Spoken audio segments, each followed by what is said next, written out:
Lord Dalhousie 36 साल में भारत का गवर्नर जनरल बना, जिसके कार्यकाल को कई कारणों से याद किया जाता है। लॉर्ड डलहौजी का 8 वर्षीय कार्यकाल आधुनिक भारतीय इतिहास में एक स्मरणीय काल था, क्योंकि उसने विजय और विलय दोनों सिद्धांतों के आधार पर न केवल ब्रिटिश साम्राज्य का विस्तार किया, बल्कि अनेक महत्वपूर्ण प्रशासनिक और संरचनागत सुधारों के द्वारा आधुनिक भारत के निर्माण में भी महत्वपूर्ण योगदान दिया।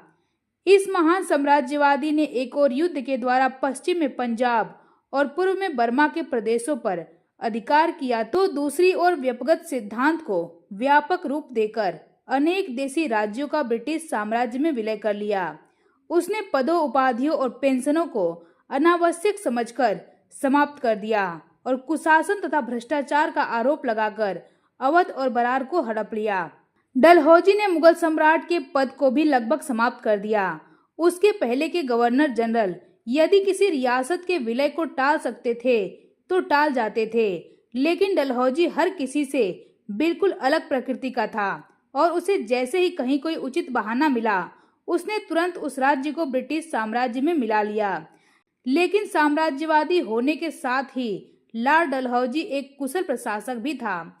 उसने भारतीय प्रशासन को आधुनिक बनाने का हर संभव प्रयास किया। उसने संचालकों को लिखा था, मैं भारत को बैलगाड़ी सभ्यता को 3 क्रांतिकारी उपायों, रेलवे, एकीकृत डाक व्यवस्था और विद्युत तार व्यवस्था द्वारा आधुनिक बना रहा हूँ। उसने प्रशासन का पुनर्गठन कर बड़े पैमाने पर सार्वजनिक निर्माण के कार्य किए। एक बार उसने लिखा था, हम एक राष्ट्र का निर्माण कर रहे हैं। उसने भौतिक साधनों और प्रशासनिक उपायों द्वारा भारत को एकीकृत राज्य बनाने का प्रयास किया। यह बात अलग है कि उसके प्रशासनिक कार्यों का मुख्य उद्देश्य भारत में ब्रिटिश साम्राज्य को मजबूत करना था, न कि भारत को मजबूत करना। लॉर्ड डलहौजी की हड़प नीति और प्रशासनिक सुधारों से भारतीयों में असंतोष और संदेह पैदा हुआ, जो 1857 में एक व्यापक क्रांति के रूप में फूट पड़ा, जिससे भारत में ब्रिटिश साम्राज्य की जड़ हिल गई। यह उसका दुर्भाग्य ही था कि अपने साम्राज्यवादी अहंकार में वह स्थितियों को समझने में असमर्थ रहा और जब 1856 में इंग्लैंड लौटा तो घोषणा किया कि भारत में सब कुछ शांत है। साम्राज्य का विस्तार। डलहौजी ने साम्राज्य विस्तार की नीति को राजनीतिक और आर्थिक कारणों से अपनाया था। उसका राजनीतिक दृष्टिकोण यह था कि उसने छोटे छोटे राज्यों को अपने संरक्षण में रखना आवश्यक समझा। उसका मानना था कि ये राज्य दूसरे बड़े राज्यों में मिल जाएंगे, जो उसके लिए सही नहीं रहेगा। इसलिए उसने अनेक छोटे छोटे राज्य जो मराठों की अधीनता में थे, अंग्रेजों के संरक्षण में कर लिया, जिसके बाद वो अंग्रेजों के लिए फायदेमंद साबित हुए। जिसके बाद अब कोई अंग्रेजों का प्रतिद्वंदी नहीं था और उनकी सत्ता सर्वोच्च हो गई। इसलिए इसके बाद किसी राज्य को उन्हें बफर बनाने की आवश्यकता नहीं थी। अब उनका एकमात्र उद्देश्य ब्रिटिश सत्ता को अस्थायी और सुदृढ़ बनाना। इसके लिए आवश्यक था कि देशी राज्यों को समाप्त कर दिया जाए और संपूर्ण भारत को प्रत्यक्ष ब्रिटिश शासन के अंतर्गत लाया जाए। लॉर्ड डलहौजी के साम्राज्य विस्तार की नीति के अनेक आर्थिक कारण भी थे। अंग्रेजों की नीति थी कि साम्राज्यवादी हितों की पूर्ति के लिए भारत में रेलों और तारों का जाल बिछाया जाना, जिससे भारत में ब्रिटिश माल की खपत को बढ़ाया जा सके। रेल मार्गों के निर्माण से कच्चा माल भी इंग्लैंड को तेजी से भेजा जा सकता था। अनेक देशी राज्यों के शासक दकियानूस तथा पुराने विचारों के थे और रेल मार्ग और तार बिछाने के विरोधी थे। इसलिए प्रत्यक्ष रूप से आर्थिक विकास के लिए और अप्रत्यक्ष रूप से भारत के आर्थिक शोषण के लिए लॉर्ड डलहौजी ने साम्राज्य विस्तार और प्रगतिशील सुधारों की नीति को अपनाई। डलहौजी की युद्ध और विजय की नीति। द्वितीय आंग्ल सिख युद्ध और पंजाब का विलय 1849 में। लॉर्ड डलहौजी की पहली सफलता पंजाब के विलय से मिली। गवर्नर जनरल हार्डिंग के कार्यकाल में प्रथम आंग्ल सिख युद्ध 1846 में हुआ था। उसने पंजाब को अंग्रेजी राज्य में विलय न करके अप्रत्यक्ष नियंत्रण की नीति अपनाई थी और सिख सेना को कम करके लाहौर दरबार में एक अंग्रेज रेजिडेंट के साथ अंग्रेजी सेना रख दी थी। वहीं कश्मीर सिखों से छीन लिया गया। बाद में एक दूसरी संधि करके एक रीजेंसी काउंसिलिंग बनाई गई थी, जिसे अंग्रेज रेजिडेंट के नियंत्रण में प्रशासन करना था। इस प्रकार सिख राज्य अंग्रेजों के नियंत्रण में आ गया था। अंग्रेजों के नियंत्रण से सिखों में असंतोष और रोष उत्पन्न होना स्वाभाविक था।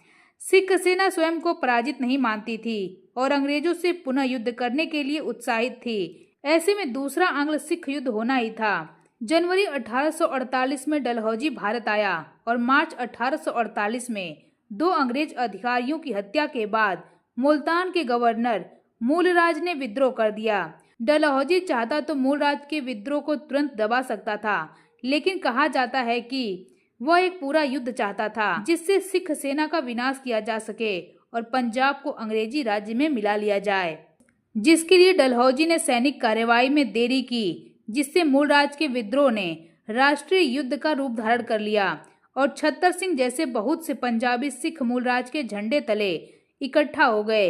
यही नहीं, सिखों ने पेशावर, अफगानिस्तान के अमीर दोस्त मोहम्मद को देकर उसकी मित्रता भी प्राप्त कर ली। 16 नवंबर को अंग्रेजी सेना ने लॉर्ड डफ के नेतृत्व में सीमा पार किया। अंग्रेजों और सिखों के बीच 3 भयंकर युद्ध हुए, रामनगर, चिलियावाला और गुजरात, जिसके बाद 22 जनवरी तक अंग्रेजों ने मुल्तान जीत लिया और मूलराज को आत्मसमर्पण करना पड़ा। शेर सिंह, छत्तर सिंह और अन्य सिख सरदारों ने भी 12 मार्च 1849 तक आत्मसमर्पण कर दिया। 29 मार्च 1849 को एक घोषणा के द्वारा पंजाब को ब्रिटिश साम्राज्य में मिला लिया गया और अंग्रेजों ने पंजाब का शासन संभाल लिया, जिसके बाद 11 वर्षीय महाराज दलीप सिंह को पेंशन देकर लंदन भेज दिया गया। लॉर्ड डलहौजी के आदेश पर राजा दलीप सिंह ने 793 कैरेट का कोहिनूर हीरा भी ब्रिटिश की महारानी के लिए सौंप दिया। इस युद्ध के विषय में लॉर्ड डलहौजी ने कहा, सिखों ने युद्ध मांगा है, यह युद्ध प्रतिशोध सहित लड़ा जाएगा। पंजाब का विलय एक विशुद्ध साम्राज्यवादी नीति थी और इसके लिए डलहौजी के पास कोई वैधानिक या नैतिक अधिकार नहीं था। डलहौजी के आलोचकों का कहना था कि उसने जानबूझकर स्थानीय विद्रोह को राष्ट्रीय विद्रोह में बदलने का अवसर दिया था। जो भी हो, इतना निश्चित था कि लॉर्ड डलहौजी ने जो कदम उठाए थे वे बहुत हद तक अनियमित थे, क्योंकि मुल्तान का विद्रोह अंग्रेजों के विरुद्ध नहीं बल्कि सिख सरकार की नीतियों के विरुद्ध था। यही कारण था कि इतिहासकारों ने इस विलय को सिद्धांतहीन और हिंसक विश्वासघात की संज्ञा दी। हेनरी लॉरेंस ने डलहौजी को विलय न करने की सलाह दी थी, किंतु पंजाब की जीत और उसका विलय ब्रिटिश साम्राज्य की आवश्यकता थी और यही डलहौजी की हड़प नीति का औचित्य भी था। द्वितीय वर्मा युद्ध और लोअर वर्मा का विलय 1852। डलहौजी ने पूर्व में ब्रिटिश साम्राज्य के विस्तार के लिए द्वितीय आंग्ल वर्मा युद्ध किया और वर्मा की हार के बाद लोअर बर्मा यानी कि दक्षिणी वर्मा पीगू को 1852 में अंग्रेजी साम्राज्य में मिला लिया। 1826 की यांडबू की संधि के बाद बहुत से अंग्रेजी व्यापारी दक्षिणी वर्मा के दक्षिणी तट और रंगून में बस गए थे और अब अंग्रेज व्यापारी वर्मा में अंग्रेजी राज्य का अधिकार चाहते थे। इन व्यापारियों ने 1851 में कलकत्ता के अधिकारियों से वर्मा सरकार के उत्पीड़न की शिकायत की थी, जिसके बाद डलहौजी ने अंग्रेज व्यापारियों का पक्ष लेने और वर्मा पर ब्रिटिश प्रभुत्व स्थापित करने के लिए अपने फॉक्स नामक युद्धपोत के साथ लेम्बर्ट को रंगून भेजा। लेम्बर्ट ने बर्मा के राजा के एक पोत को पकड़ लिया। डलहौजी ने बर्मा का पक्ष सुनने के बजाय बर्मा के राजा से क्षमा मांगने और 1 लाख क्षतिपूर्ति की मांग कर दी, जिसके कुछ दिन बाद बर्मा सरकार से जवाब न मिलने पर 5 अप्रैल 1852 को अंग्रेजों और बर्मा के महाराज के बीच युद्ध छिड़ गया। इस युद्ध में बर्मा का राजा पराजित हुआ और अंग्रेजी सेना ने 12 अप्रैल को रंगून पर और जून में दक्षिणी बर्मा यानी कि पीगू क्षेत्र पर अधिकार कर लिया। वहां के संचालक चाहते थे कि पूरे बर्मा पर कब्जा कर लिया जाए, लेकिन डलहौजी ने घने जंगल, दलदली जमीनों और पहाड़ी के कारण आगे बढ़ना उचित नहीं समझा और अंत में 20 दिसंबर 1852 को दक्षिणी बर्मा का ब्रिटिश साम्राज्य में विलय कर लिया गया। जनवरी 1853 में बिना किसी संधि के साथ युद्ध समाप्त हो गया और पीगू को लोअर बर्मा नाम दिया गया। द्वितीय आंग्ल बर्मा युद्ध किसी भी दृष्टि से न्यायपूर्ण नहीं था, लेकिन डलहौजी ने ब्रिटिश साम्राज्य की आवश्यकताओं के लिए इसे उचित ठहराया। इस युद्ध से ब्रिटेन को रंगून जैसा एशिया का बड़ा बंदरगाह मिल गया, जो उसके व्यापार के लिए बहुत ही अहम माना गया।